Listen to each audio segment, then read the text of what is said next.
Je vais vous poser une question. Si vous répondez bien, je vous laisse. Vous pouvez répéter la question? Quelle étrange question. Je suis. Le ciné en question.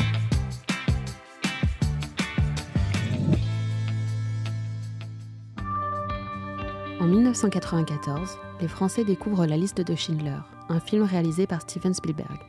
Ce long métrage raconte l'histoire de l'industriel Oskar Schindler et l'histoire des centaines de Juifs sauvés des camps de concentration et d'extermination.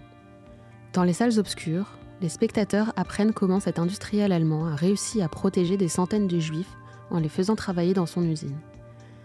D'abord par pure cupidité, les travailleurs juifs représentant alors une main-d'œuvre bon marché. Oskar Schindler avait d'ailleurs des rapports étroits avec le parti nazi. Puis, convaincu par son comptable Itzhak d'embaucher de plus en plus d'employés essentiels à l'effort de guerre allemand, Oskar Schindler sauve finalement des centaines et des centaines de personnes des camps et de la mort. 7 Oscars, 3 Golden Globes, 3 BAFTA. Ce chef-d'œuvre, réalisé en hommage aux 6 millions de Juifs assassinés, est aussi important dans la filmographie de Steven Spielberg par sa qualité cinématographique que pour le devoir de mémoire et pour l'histoire. La liste de Schindler a d'ailleurs été sélectionnée par la Bibliothèque du Congrès afin d'être conservée au prestigieux National Film Registry, qui rassemble des films américains connus pour leur importance culturelle, historique ou esthétique. Il est également classé dans le top 100 de l'American Film Institute. En France, le film émeut plus de 2,6 millions de spectateurs au moment de sa sortie en salle. Une scène marque tout particulièrement, celle de la petite fille au manteau rouge. Le spectateur peut en effet se demander pourquoi la fillette apparaît en rouge dans la liste de Schindler, puisque tout le reste du film est presque intégralement en noir et blanc, à l'exception de quelques rares scènes. D'abord, il faut savoir que la liste de Schindler est adaptée du livre éponyme de Thomas Michael Keneally, publié en 1982, et tiré du récit de Poldek Pfefferberg, l'un des Juifs sauvés par Oskar Schindler. Le tournage du film, qui a eu lieu en Pologne, fut extrêmement éprouvant pour son réalisateur, Steven Spielberg. Un tournage d'autant plus éprouvant qu'il s'agit d'histoires vraies, de vies fauchées, de familles entières décimées, d'un crime contre l'humanité. La petite fille au manteau rouge que l'on voit dans le film de Steven Spielberg a aussi réellement existé. Elle s'appelait Roma Ligoka et était connue pour ce signe particulier dans le ghetto. Dans la vraie vie, Roma Ligoka, cousine de Roman Polanski, a survécu à la Shoah. En 2002, elle a d'ailleurs publié ses mémoires, sobrement intitulées La petite fille au manteau rouge.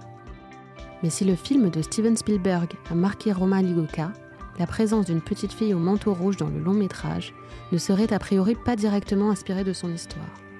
Dans la liste de Schindler, l'apparition de la petite fille au manteau rouge représente l'élément qui provoque le déclic d'Oskar Schindler face à l'horreur du nazisme. Alors qu'il monte à cheval avec une amie, l'industriel aperçoit d'abord la petite fille, de loin, depuis une vue surplombant le ghetto de Cracovie au moment de sa liquidation. La fillette semble perdue. Elle marche seule au milieu des rues du ghetto. L'ami d'Oskar Schindler le presse pour partir, mais ce dernier ne peut détourner son regard de la tragédie qui se déroule sous ses pieds, à quelques mètres de lui. Il est le témoin d'une extermination. Plus tard, Oskar Schindler voit le petit cadavre de la fillette, toujours enveloppé de ce manteau rouge, passer sous ses yeux. Le sort et la mort de la fillette l'aideront à prendre conscience de l'ampleur de la solution finale et de l'importance de sauver ses employés juifs. La petite fille au manteau rouge marquera autant le personnage d'Oskar Schindler que les spectateurs. Son interprète, Olivia Dabrowska, était âgée de 3 ans à l'époque du tournage.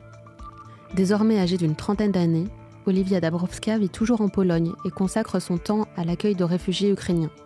En mars 2022, juste après le début de la guerre en Ukraine, elle publiait sur ses réseaux sociaux une photo de son personnage dans le film de Steven Spielberg. Une image accompagnée de cette légende, elle sera toujours le symbole de l'espoir, qu'elle le redevienne aujourd'hui. J'espère que cet épisode vous a plu. Si c'est le cas, abonnez-vous sur votre plateforme d'écoute préférée pour retrouver de nouveaux épisodes chaque semaine. Et si vous en voulez plus, découvrez la télé en question et les séries en question sur les plateformes d'écoute et téléloisirs.fr. À bientôt.